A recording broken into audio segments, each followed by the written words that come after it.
Halo, Assalamualaikum warahmatullahi wabarakatuh. Kembali lagi bersama saya Intan Permatasari, NPM 502189, kelas 4E, Prodi PGSD, mata kuliah Telaah Kurikulum.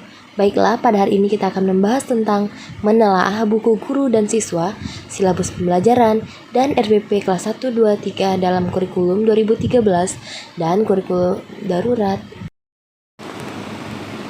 Yang pertama, menelaah buku guru dan siswa.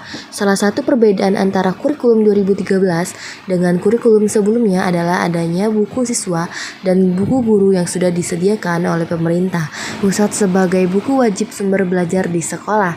Sesuai dengan pendekatan yang dipergunakan dalam kurikulum 2013, peserta dididik dipacu untuk mencari sumber belajar lain yang tersedia dan terbentung luas di sekitarnya. Peran guru sangat penting untuk meningkatkan dan menyesuaikan daya serap peserta didik dengan ketersediaan kegiatan pada buku ini. Guru dapat memperkayanya dengan kreasi dalam bentuk kegiatan-kegiatan lain yang sesuai dengan relevan yang bersumber dari lingkungan sosial dan alam. Oleh karena itu, guru sebagai pengendali utama di dalam proses belajar mengajar di kelas perlu mencermati terlebih dahulu terhadap buku siswa maupun buku pegangan guru yang sudah disediakan pemerintah.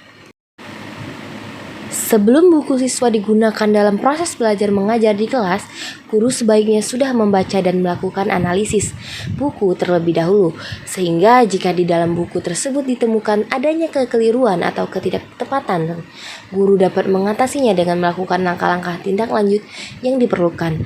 Hal inilah yang menjadi dasar mengapa pentingnya melakukan analisis buku siswa. Beberapa hal yang perlu diperhatikan dalam melakukan analisis buku adalah sebagai berikut. A. Kesesuaian isi buku dengan SKL, KI, dan KD. Buku yang hendak digunakan di kelas hendaknya sesuai dicek kesesuaiannya dengan kurikulum yang digunakan. Apakah sudah sesuai dengan standar kompetensi lulusan, kompetensi inti, dan kompetensi dasar yang sudah ditentukan. Jika masih ditemukan adanya ketidaksesuaian, guru dapat menindaklanjutnya lebih awal. B. Kecukupan materi. Materi yang terdapat dalam buku siswa perlu dianalisis dari segi kecukupan materi yang ditinjau dari segi cakupan konsep atau materi esensial dan alokasi waktu yang dibutuhkan atau disediakan. C. Kedalaman materi. Dalam melakukan analisis terhadap kedalaman materi yang tertuang dalam buku siswa perlu ditinjau dari pola pikir keilmuan dan karakteristik siswa. D. Kebenaran materi. Analisis buku juga sekaligus melihat kebenaran akan materi, contoh, maupun latihan-latihan yang dituliskan.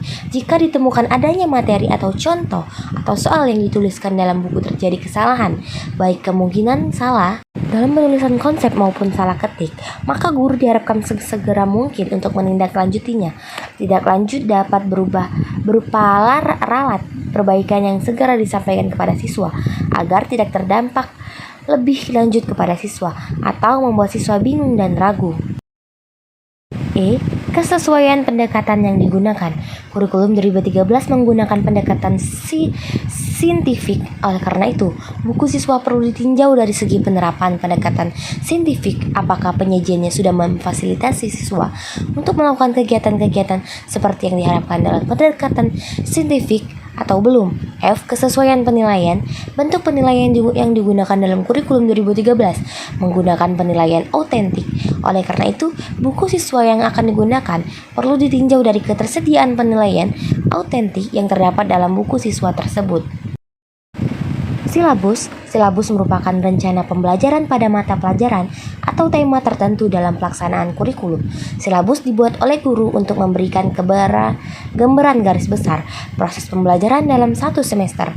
Kelas 1, tema 1 diriku, tema 2 kegemaranku, tema 3 kegiatanku, tema 4 keluargaku, tema 5 pengalamanku, tema 6 lingkungan sehat, bersih, dan asri, tema 7 benda hewan dan tumbuhan di sekitarku, tema 8 peristiwa alam. Pada kelas 2, tema 1 hidup rukun, tema 2 bermain di lingkunganku, tema 3 tugasku sehari-hari, tema 4 lingkunganku bersih dan sehat, tema 5 aku dan sekolahku, tema 6 air dan bumi dan matahari, tema 7 merawat hewan dan tumbuhan. Tema 8 keselamatan di rumah dan di perjalanan. Kelas 3 tema 1 pertumbuhan dan perkembangan makhluk hidup. Tema 2 menyayangi tumbuhan dan hewan. Tema 3 benda di sekitarku. Tema 4 kewajiban dan hakku. Tema 5 cuaca. Tema 6 energi dan perubahannya. Tema 7 perkembangan teknologi. Tema 8 praja muda karena. Rencana pelaksanaan pembelajaran dalam kurikulum 2013 dan kurikulum darurat.